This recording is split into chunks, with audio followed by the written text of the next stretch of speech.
Hold on. The National Weather Service in Paducah has issued a Kind severe of freaking thunderstorm train. warning for central Bollinger County in southeastern Missouri, northern Wayne County in southeastern Missouri, west central Cape Girardeau County in southeastern Actually, that should be for Missouri, KXN93 as well, which is covered by 12 KGMO. a.m.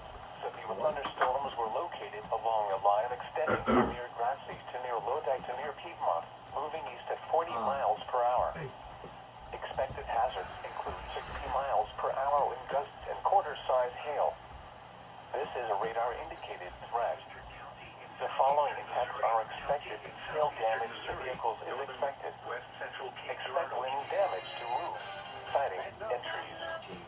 Locations impacted include Cape Girardeau, Jackson, Piedmont, Marble Hill, Greenville, Sam A, Baker State Park, Gordonville, Lodi, Cascade, Leopold, Grassy, and Greenland.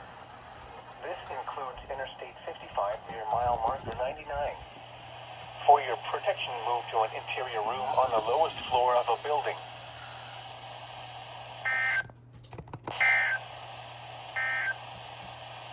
Here are some weather conditions.